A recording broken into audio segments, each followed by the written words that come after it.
What kills an empire? Not always the enemy outside, not always the competitor, not always the crisis. Sometimes it begins much earlier, much quieter. It begins the moment an empire stops listening to the people who understand the machine. But to understand how that happens, we need to go back. Not to a boardroom, not to a crash report. We need to go back to what Boeing actually was.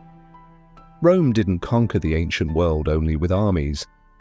It conquered it with infrastructure, roads that connected continents, aqueducts that carried water across mountains, bridges that held for centuries. Not because Rome had better materials than everyone else, but because Rome had something more important, a culture that refused to lie about the structure.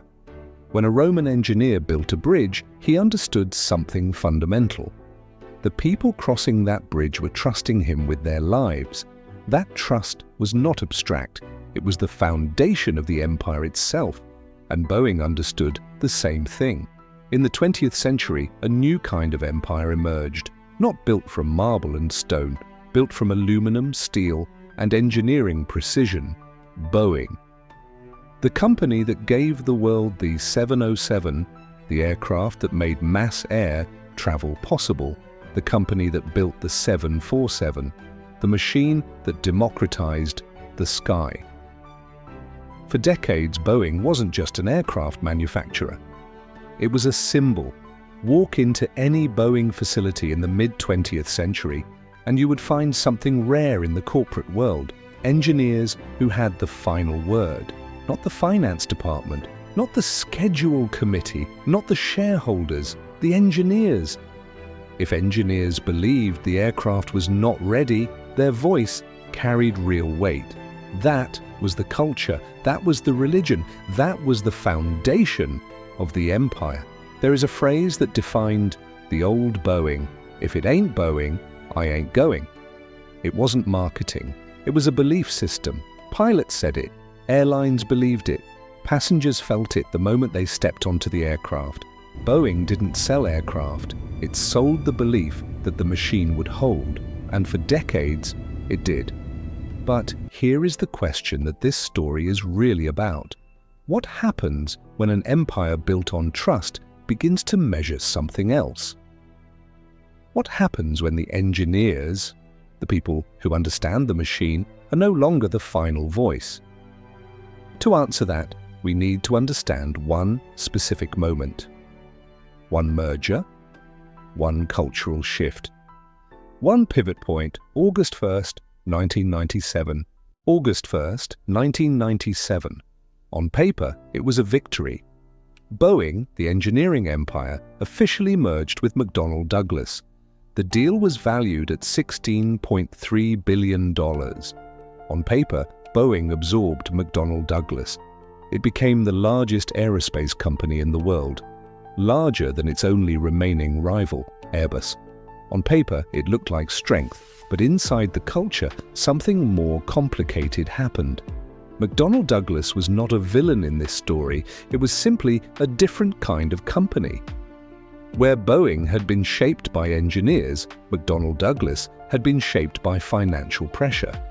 For years before the merger, McDonnell Douglas had been struggling. Losing contracts, losing ground, losing confidence. The culture that survived inside McDonnell Douglas was not the culture of engineering excellence, it was the culture of survival, cost control, schedule management.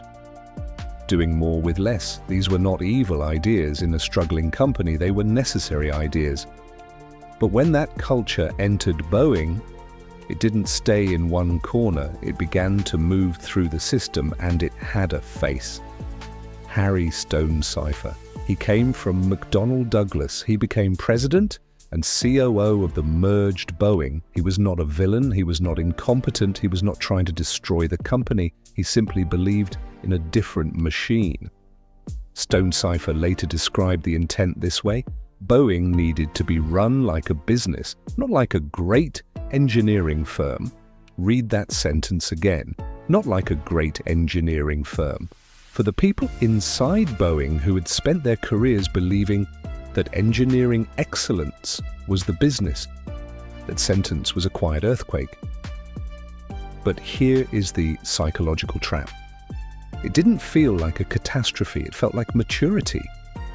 It felt like Boeing was finally growing up, finally learning to compete in the real world, finally understanding that great engineering also needed great financial discipline. And that logic was not wrong. That is what makes this a trap, not a crime. The most dangerous pivots in history are not the ones that feel obviously wrong. They are the ones that feel completely reasonable at the time. A few years later, the signal became physical. Boeing moved its headquarters from Seattle, the city of engineers, the city of factories, the city where you could still feel the aircraft being built, to Chicago. Away from the factories, away from the machines, away from the people who had made Boeing Boeing. Some people inside Boeing understood immediately what that signal meant. The center of gravity had shifted. It was no longer the engineers who defined Boeing. It was the executives, the investors, the quarterly reports. And slowly, not all at once, not with a single dramatic decision, the system began to change what it rewarded. Before the merger, engineering caution carried enormous weight. After the merger, the system increasingly rewarded a different kind of answer. We can make the schedule work. No one announced this change, no memo was sent, no policy was written. The system simply began to reward something else. And when a system rewards something else, the culture follows always. This is the pivot point. Not a single decision, not a single person, not a single moment of obvious failure. The pivot point was the moment Boeing stopped being a company where engineering judgment was the final authority and started becoming a company where engineering judgment was one input among many, weighted against cost, weighted against schedule, weighted against stock price, weighted against competition with Airbus. The machine was still being built, the engineers were still in the building, but the building had a new religion. What happens when an empire of engineering begins to worship a different god? The answer doesn't come immediately, it never does, it comes slowly, quietly. Through 1,000 small decisions that each seem reasonable on their own, it comes through a new culture, a new set of values, a new definition of what success looks like. And by the time the consequences arrive, the culture that created them has already been in place for years. No one inside Boeing woke up one morning and decided to forget about safety. That is not how empires lose their way. It never happens with a single announcement. It never happens with a villain's speech. It never happens in one dramatic moment. It happens through a system. And systems don't change through declarations. They change through what they reward. In the years following the merger, Boeing faced a new kind of pressure. Airbus was no longer a distant competitor, it was a genuine rival, fighting for the same airlines, the same routes, the same future. The pressure was real, the competition was real, the financial stakes were real. And inside Boeing, the response to that pressure began to reshape the culture in ways that were difficult to see while they were happening. Schedules became sacred, not because anyone said safety didn't matter, but because the system increasingly treated a delayed aircraft as a failure, and an aircraft delivered on time as a success. Cost targets became the new engineering standard, not because quality stopped being valued, but because the quarterly report had a line for cost overruns, and no line for the engineering judgment that prevented them. Stock price became the measure of health, and stock price rewarded speed. Stock price rewarded efficiency. Stock price rewarded delivery. It did not reward the engineer who said, "Give me 3 more months." This is what a new religion looks like inside a corporation. Not a manifesto, not a policy document, not a single decision from a single leader, just a slow, invisible reweighting of what the system considers valuable.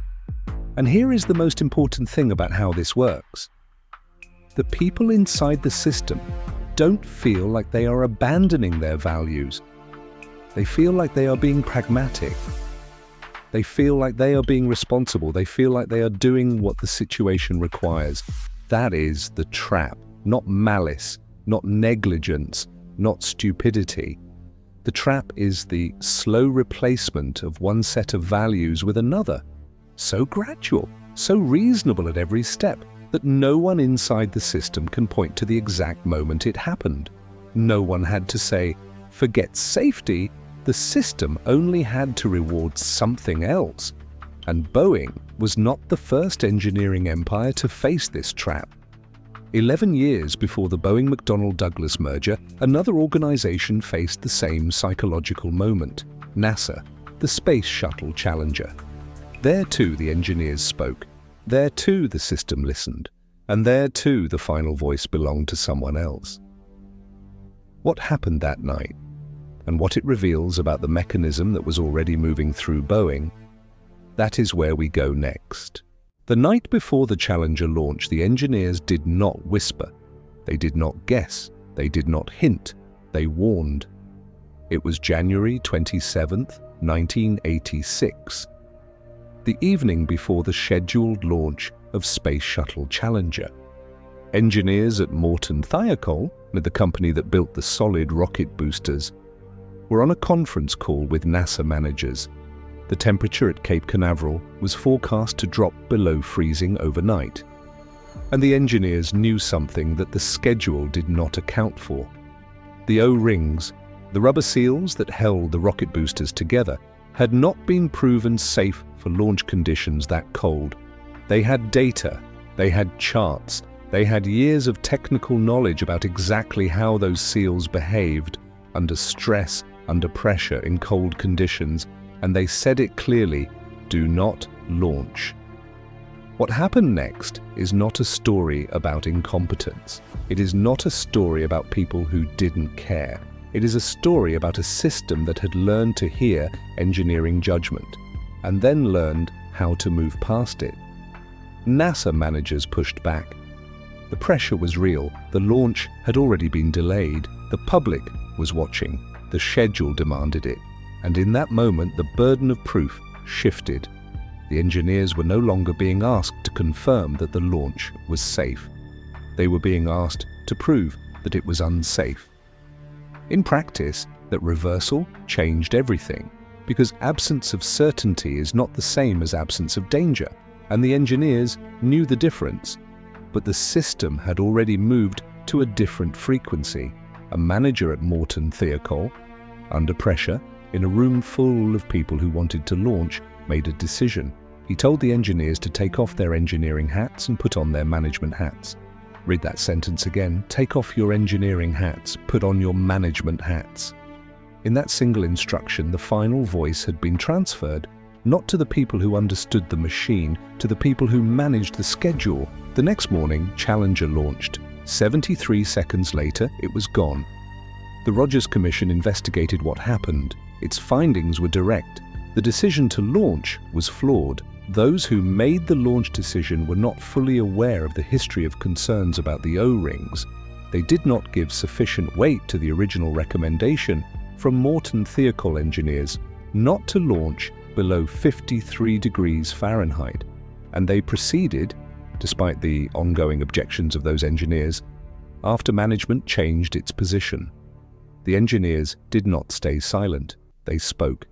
The system heard them, and then taught itself how to overrule them. This was 1986. Boeing was still the engineering empire. The merger had not happened yet. Harry Stonecipher had not yet arrived. The headquarters was still in Seattle. But the warning was already in the air. The warning said, when a system learns to separate the people who manage the machine from the people who understand it, the machine becomes vulnerable. Not immediately, not visibly, but structurally, at its core. The lesson of Challenger would later become painfully relevant to Boeing, not because Boeing was NASA, but because powerful systems often fail in the same way. More than a decade after the merger, Boeing began building a new aircraft, the 737 MAX. It was designed to compete with Airbus. It was designed to be delivered on schedule. It was designed to be certified without requiring pilots to undergo expensive new simulator training, because that would slow down the timeline and cost the airlines money. And inside Boeing, there were engineers who raised concerns. Internal communications, later reviewed by investigators, showed that some Boeing employees had serious questions about the system at the center of the 737 MAX design, the MCAS system, a software system designed to correct the aircraft's handling characteristics, a system that, when triggered by faulty sensor data, could repeatedly push the nose of the aircraft down. The engineers raised concerns, the system heard them, and the pressure of the schedule, the pressure of the competition, the pressure of the quarterly report, created the conditions in which those concerns did not receive the weight they deserved. The House Committee on Transportation and Infrastructure, which investigated the 737 MX, was direct in its conclusions. Costs, schedule, and production pressures at Boeing undermined the safety of the 737 MX. Not one engineer's mistake, not one rogue decision, not one bad actor, a system, a culture, a set of values that had been slowly, quietly reweighted, until the voice that said this is not ready was no longer the final voice. Challenger, Boeing, two organizations, decades apart, the same psychological mechanism. The engineers spoke, the system heard them, and the system, built not from malice, but from pressure, from schedules, from the quiet religion of efficiency, taught itself how to move past them. That is not a story about aviation. That is a story about every system that has ever learned to separate the people who manage from the people who understand. And the question it leaves is not about Boeing, it is not about NASA, it is about any empire, any organization, any institution, any structure built on trust that begins to ask its engineers to take off their engineering hats.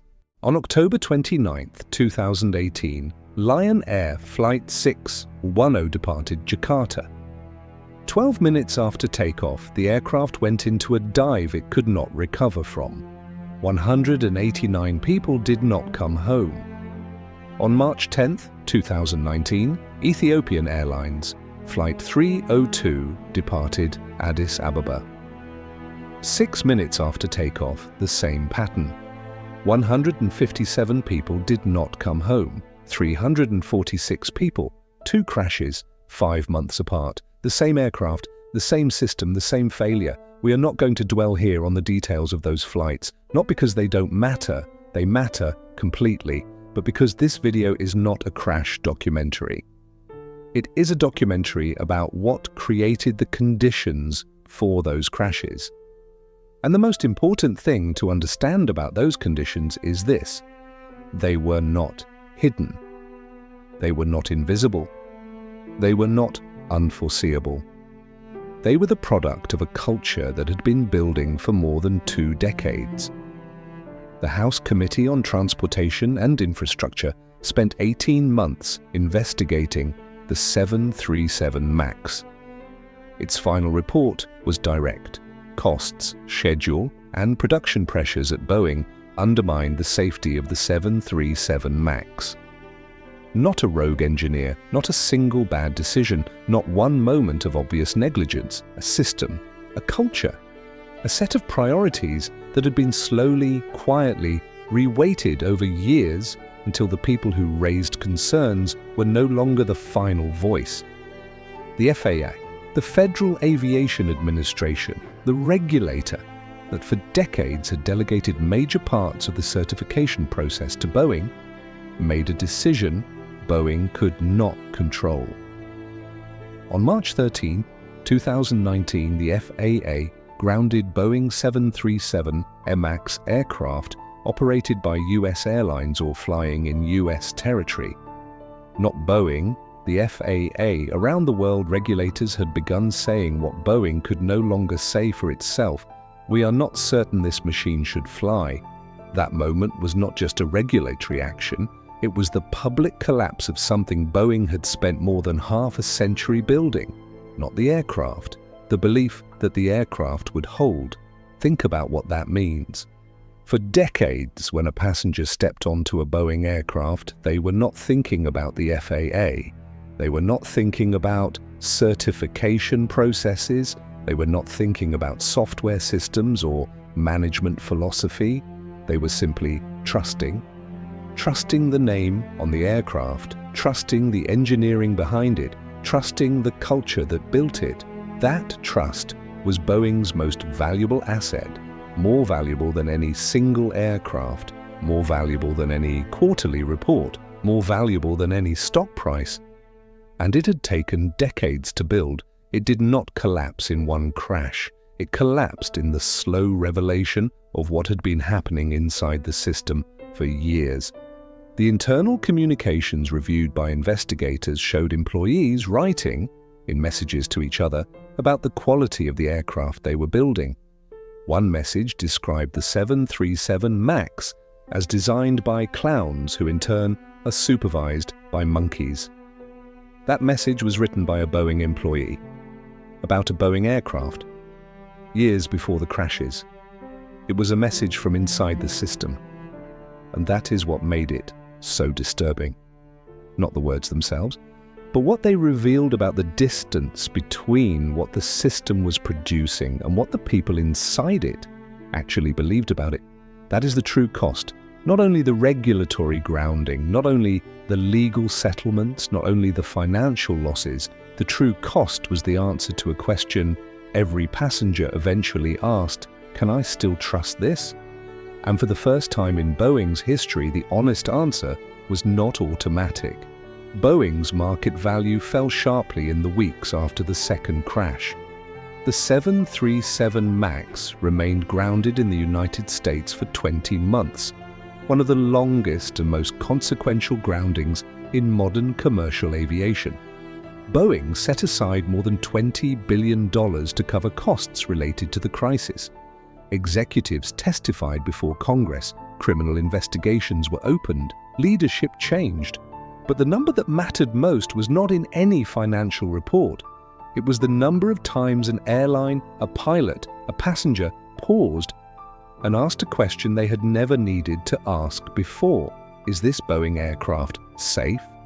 That pause, or that moment of hesitation where there had always been certainty, is what a broken culture produces, not immediately, not visibly, not in any single quarterly report, but eventually, always, in the one place that cannot be repaired by a press release or a leadership change or a financial settlement, in trust.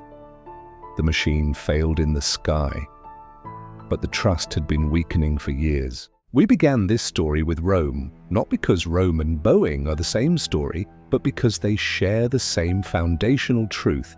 Empires are not built only by conquest. Some empires are built by trust.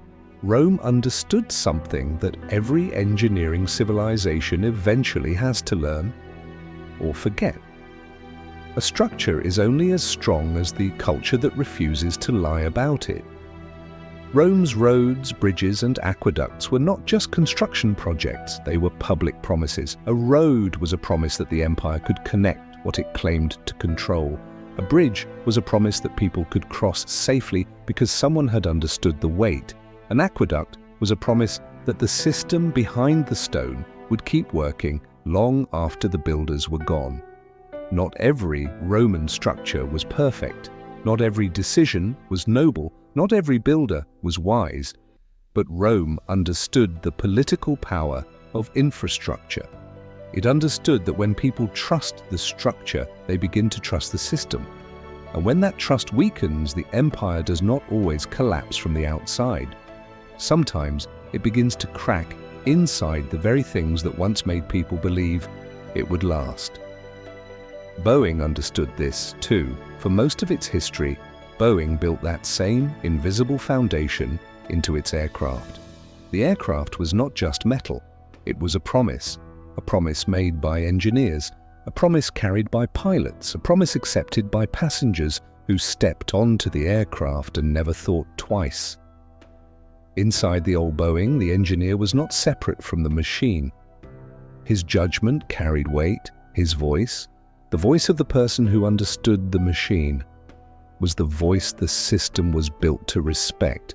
That was not just good engineering practice. That was the source of everything Boeing had.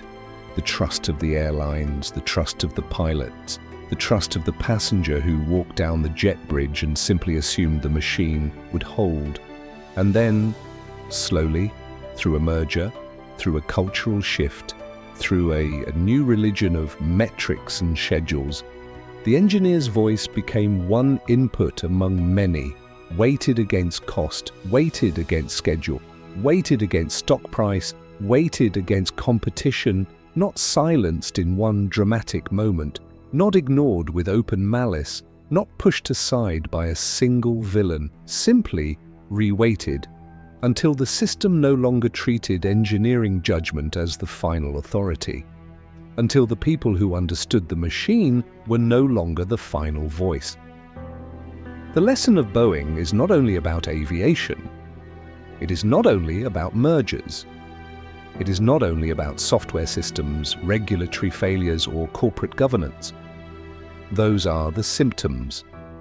The lesson is older and simpler. What happens when a system stops protecting the voice of the person who understands the machine? The answer is always the same. Not immediately, not in one dramatic moment, not in a way that appears clearly on a quarterly report. But eventually the machine becomes something the system manages rather than something the system understands. And a machine that is managed but not understood is a machine waiting to fail. This is not unique to Boeing. Every organization built on expertise faces the same gravitational pull. The pull toward management, the pull toward metrics, the pull toward the measurable at the expense of the important. Because metrics are easier to report than judgment, because schedules are easier to defend than doubt, because a quarterly number is easier to explain to a board than an engineer saying, "I'm not sure this is ready." That is why the most dangerous moment in any engineering empire is not the moment of obvious crisis. It is the moment when the system begins to feel that it has outgrown the need to listen to its engineers, that it has enough process, enough oversight, enough management, that the voice of the person who understands the machine is just one input, to be weighed, considered, and if necessary, managed.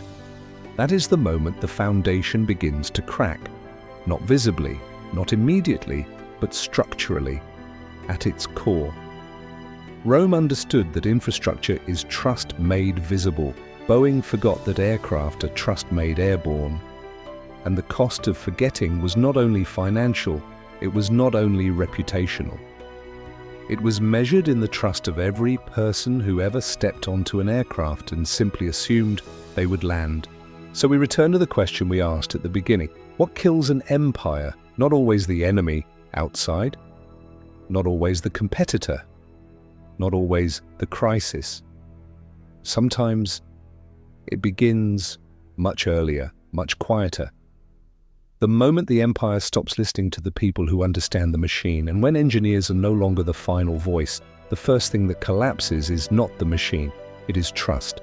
And the question this story leaves is not about Boeing, it is not about NASA, it is not even only about engineering. Look at the system you work in, whatever it is, a company, an institution, a team, a structure built on the knowledge of people who understand something deeply. Ask yourself one question. Who has the final voice? Is it the person who understands the machine? Or is it the person who manages the schedule? Because when those two voices are no longer the same, the foundation has already begun to shift. You may not see it yet, but somewhere inside the system the trust is already weakening. Thank you for watching The Pivot Point. If you want to understand the moments when empires change forever, subscribe to the channel, and I will see you in the next empire.